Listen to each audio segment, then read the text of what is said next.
नमस्कार साथियों, भाग्यश्री धर्म में आपका बहुत बहुत स्वागत है।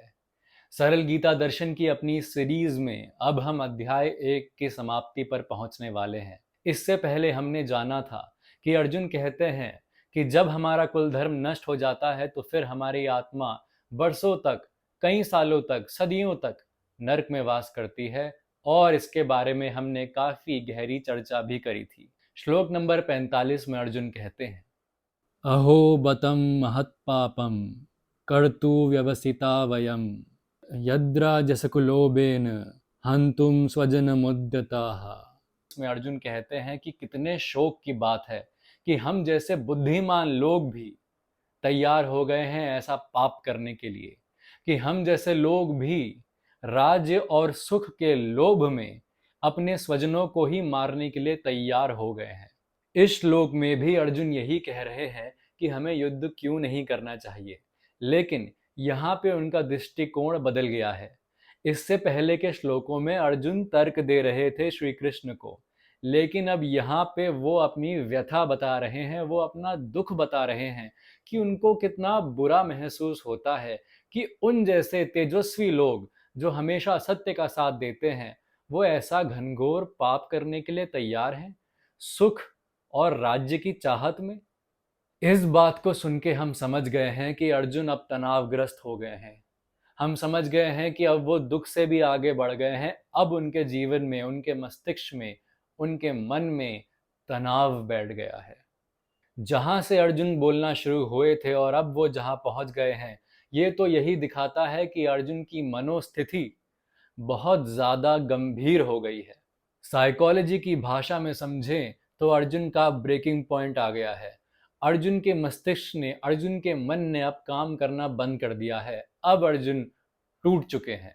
सोचिए कि एक ऐसा मनुष्य जिसने जीवन भर न जाने कितने युद्ध लड़े, न जाने कितने लोगों को मार दिया, जो समाज के बारे में भी बहुत कुछ जानता है, जो ईश्वर के बारे में भी बहुत कुछ जानता है, जिसमें आध्यात्मिकता भी बहुत है, वही मनुष्य आज एक ऐसी स्थिति में आ गया है कि युद्ध करने से पहले ही वो टूट गया है पूरी तरह।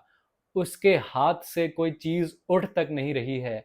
ये हालत, इतनी बुरी हालत किसी ऐसे वैसे मनुष्य की नहीं हुई है। ये हालत हुई है अर्जुन की, जो कहें तो पांडवों में भी श्रेष्ठ हैं। ऐसे अर्जुन की, ऐसे धनुर्धारी की ये हालत हो गई है, ये गत हो गई है अर्जुन की। यहाँ पे अर्जुन कहते हैं कि बुद्धिमान होके भी हम कैसा पाप करने चले हैं। अर्जुन की बुद्धि पे तो मानो ताला पड़ गया है। क्यों उनको नहीं दिखाई दे रहा कि ये युद्ध पापियों को नष्ट करने के लिए ही हो रहा है, अधर्म को नष्ट करने के लिए हो रहा है। इस युद्ध में पापियों को मार के पाप नहीं लगेगा, तभी तो श्री कृष्ण उनके साथ हैं, तभी तो भगवान उनके साथ खड़े हैं। ये चीज अर्जुन को क्यों नहीं दिख रही। दूसरी तरफ अर्जुन को ये लग रहा है कि सारे पांडव लोभी हो गए हैं। सारे पांडवों को चाहत है राज्य की, पैसों की, धन की, सुख की, तभी तो जाके वो लड़ाई कर रहे हैं। वो ये क्यों नहीं समझ रहे हैं कि बात तो पैसों की कभी थी ही नहीं। अगर बात पैसों की होती तो पांडव कभी वनवास जाते ही नहीं। अगर बात पैसों की होती तो न जाने कितने पहले ही युद्ध हो चुका होता। अगर बात पैसों की होती तो पांडव न जाने कितने पहले ही कौरवों से दूर चले गए होते, अपना धन, अपना राज्य लेके। लेकिन बात पैसों की थी ही नहीं।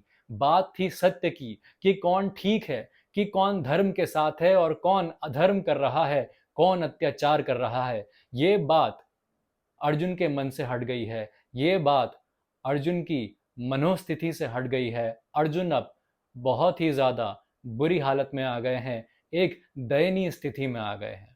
यहाँ पे अर्जुन खुद भी नहीं जानते कि उनका आत्मविश्वास खत्म हो गया है।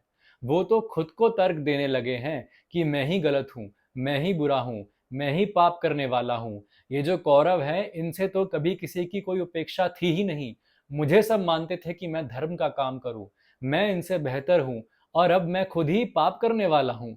ये कितनी बुरी बात है। मैं तो एक बेहतर इंसान हूँ, मैं तो एक अच्छा इंसान हूँ। मैं कैसे पाप कर सकता हूँ? मैं कौरवों की तरह युद्ध करने के लिए कैसे आ सकता हूँ? इससे बेहतर तो मैं युद्ध ना ही करूँ। लेकिन अर्जुन को तो ये समझना चाहिए कि कौरवों का नाश वो इसलिए कर रहे हैं ताकि कौरवों के जैसा कोई और न बन जाए, ताकि कौरवों से कोई और प्रेरणा न ले, ताकि कौरवों का अत्याचार खत्म हो जाए। और भगवान श्री कृष्ण ने जो अर्जुन पे भरोसा दिखाया है वो सही साबित हो जाए। लेकिन ये सब बातें अर्जुन के मन में नहीं आ रही। अर्जुन के मन में तो इस समय व्यथा है। अर्जुन तो इस समय दया का पात्र बन गए हैं। मतलब अलग अलग बातें अर्जुन को तोड़ रही हैं। उनको खुद नहीं समझ में आ रहा कि क्या हो रहा है। तर्क पे तर्क दे रहे हैं लेकिन खुद भ्रांति में जी रहे हैं। आप ये बात खुद सोचिए। क्या ऐसा मनुष्य कभी युद्ध लड़ सकता है? क्या ऐसा मनुष्य भीष्म पितामह के सामने खड़े होने के लायक है? क्या एक क्षत्रिय को यह बात शोभा देती है? क्या एक भगोड़ा कभी शांति ला पाएगा? क्या अपनी आंखें ढकने से पूरी दुनिया अंधी हो जाती है? नहीं, बिल्कुल नहीं। अर्जुन की जो हालत है इस समय, वो उसे एक ऐसा मनुष्य बना देती है जो धर्म की स्थापना कभी नहीं कर सकता, जो सत्य के लिए कभी नहीं लड़ सकता। और ऐसे मनुष्य को अगर कौरवों के सामने छोड़ दिया जाए, अंधकार के सामने छोड़ दिया जाए, अधर्म के सामने छोड़ दिया जाए, तो वे लोग उसे जीते जी खा जाएंगे। वे लोग सत्य को खत्म कर देंगे। वे लोग अंधकार का बोलबाला ले आएंगे। इस स्थिति में सिर्फ श्री कृष्ण ही अर्जुन को रास्ता दिखा सकते हैं। सिर्फ वो ही एक अयोग्य इंसान को योग्य बना सकते हैं। अगर हमें भी कभी जिंदगी में अयोग्यता महसूस हो तो हमें भी श्री कृष्ण की शरण में जाना चाहिए। उनकी कही बातों को समझना चाहिए जिससे हम भी योग्य बन जाएं। अब मिलते हैं अगली वीडियो में। तब तक के लिए अपना ध्यान रखिए। इस वीडियो को अपने दोस्तों, अपने परिजनों के साथ शेयर कीजिए।